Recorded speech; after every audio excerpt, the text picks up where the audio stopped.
خلکو د نن ورځې موضوع زمونږه سی کانسټنټ ده.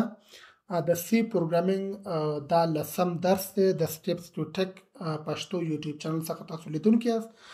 په دې درس کې موږ په سی کانسټنټ باندې بحث کوو. سی کانسټنټ څه ته ویل کېږي؟ ګورئ ځینې وخت ضرورت پیښیږي چې موږ وایو یو ویریبل ته موږ ویلیو اساین کوو چې هغه ویلیو یعنی د ویریبل کوم ویلیو ده دا باید انچینجبل وي، یعنی څوک پکې تغییر رانه ولي، او دا ویلیو باید چې وي ریډ آنلی وي، یعنی هر ځای کې موږ دا ولوستلی شو استفاده ترې وکړو مګر دا انچینجبل او په همدې شکل انچینجبل بل ته ولیکو موږ انچینجبل او بل چې وي ریډ آنلی وي. دا دوه خاصیته باید پکې وي. نو دې کار لپاره موږ د سی کانسټنټ یو کیورډ دی هغې نه موږ استفاده کوو چې کانسټ ده، یعنی د دې کیورډ په استفادې سره تاسو کولی شئ دې هدف ته ورسیږئ. دا یو کیورډ ده چې په سی کې دا کولی شو موږ استعمال کوو. مخکې دې نه چې یو مثال ته راشو د دې سینټکس تاسو لیکمه. سینټکس په دې شکل ده چې تاسو به راشئ اول به د کانسټ کیورډ به ولیکئ، د هغې نه وروسته د ویریبل لپاره ډیټا ټایپ به تاسو ولیکئ او د هغې نه وروسته ویریبل نیم به تاسو ولیکئ او د هغې نه وروسته ایکول ساین یعنی اساینمنت سمبل به تاسو ولیکئ او بیا به ورته ویلیو ورته اسان کړئ. نو که په دې شکل تاسو کوم ویریبل ډیکلر کړئ او ویلیو ته اسان کړئ نو دا کانسټنټ ده، یعنی دې کې څوک نشي کولی بیا تغییر راولي. اوس راځو یو مثال ته. فکر تاسو وکړئ موږ یو ویریبل ته ذکر کوو. ګورئ زه ورته یم چې فلوټ د پای لپاره یو قیمت زه ورته ورکوم. د پای قیمت ما ورکړ 3.14. دا نو ثابت قیمت دی، دې قیمت کې باید هیڅوک تغییر رانه ولي. مختلف ځایو کې کاریږي خو قیمت د ویلیو همدا ثابت دی. دا نشي کېدی چې 3.15 3.13 دا تغییر شي. راځم دا شو کومه ده. اوس تاسو راځئ دا څه وکئ د پای قیمت دلته ډسپلی کړئ د پرنټ اف د لارې دلته فلوټ ده زه به ورته اف ولیکم. که چیرته دا ډسپلی کړمه دا کمپایل او رن کړمه تاسو ورته وګورئ موږ ته به ښکاره کوي 3.14 خو 0 مو سره شته، مشکل نشته. هغه موږ تیر درس کې ویلو که چیرې موږ غواړو د ډیسیمل پوینټونه لږ کم راشي نو موږ په خپله خوښه ورته ویلی شو موږ ته به 2 ذکر کوي. دا مشکل هم دلته رفع کېږي، هیڅ مشکل نشته. 3.14 راغلی خو اصلي پوښتنه دا ده چې د پای ته باید قیمت کې څوک تغییر رانه ولي. اوس زه لیکمه 3.15 زه لیکمه نو دا باید داسې ونه شي ځکه دا باید ثابت وي. نو ګورئ که تاسو قیمت وګورئ 3.15 راغلی نو دا صحیح طریقه نه ده. که چیرې غواړئ دې مشکل نه ځان خلاص کړئ او دا ثابت پاتې شي هیڅوک یا ته په خپله یا بل پروګرامر پکې تغییر رانه ولي نو دلته به د کانسټ کیورډ نه تاسو استفاده وکړئ. کانسټ ته ولیکئ او فلوټ پای 3.14 دا تاسو رن کړئ تاسو به قیمت درکړئ 3.14. اوس که یو څوک راځي د دې پای قیمت تغییر ورکړئ مثال پای ته اساین کړئ 3.13.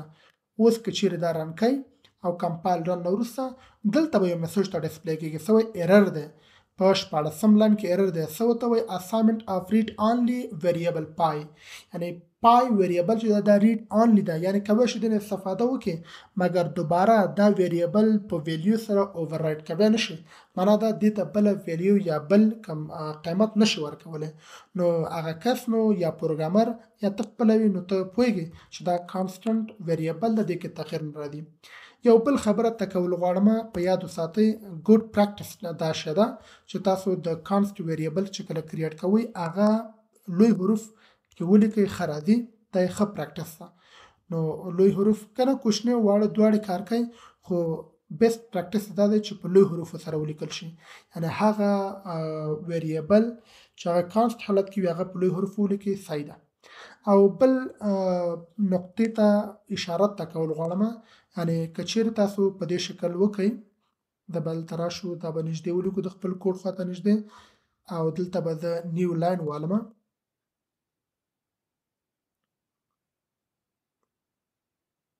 ګورئ ورونو یو څوک وایي زه داسې کومه چې کانسټ اول ویریبل زه ډیکلر کومه مثال زه ورته یم چې ایج زه ډیکلر کومه دا ما ډیکلر که ډیټا ټایپ به تاسو مثال زه ورته ما انټیجر ایج دا ویریبل ما انټیجر ډیټا ټایپ په درلودو سره دا ما ډیکلر کړ. اوس غواړم د هغې نه وروسته زه ورته یو ویلیو ورته ورکړم چې زه ورته ما 15 دې ویلیو کې باید تغییر رانه شي.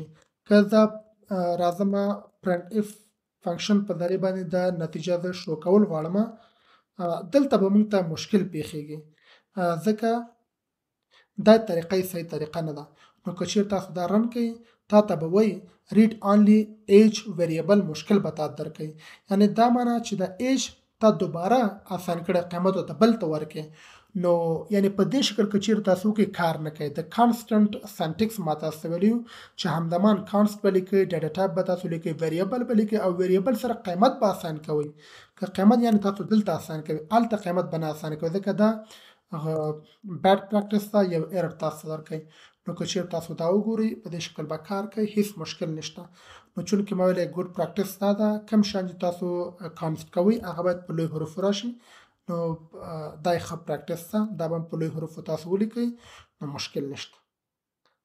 یعنی اوس خلاصه به دا کومه چې کانسټ منګه هغه ویریبل چې د هغې ویلیو چینجبل نه وي او هغه فقط ریډ آنلی وي، هغه کله چې موږ غواړو دا کنسپټ عملي کوو په پروګرامینګ کې هغې لپاره موږ د کانسټ کیورډ نه استفاده کوو چې ته سی کانسټنټ ویل کېږي چې دا ثابت قیمت ده او ښه طریقه ده چې دا په لوی حروفو راشي او دا ویلیو هیڅ کله نه چینج کېږي، یوز کېدای شي خو چینج کېږي نه. ښه دا درس زمونږ همدلته پای ته رسیږي چې د سی کانسټنټ لپاره وه. بل درس زمونږ د سی اپریټر په هغې باندې بحث کوو. اوس لپاره خدای په امان، د بیا لیدو په هیله هیره مه باسئ چې چینل سره سبسکرایب کړئ او دا ویډیو د ملګرو سره شیر کړئ. بیا هم خدای په امان، د بیا لیدو په هیله.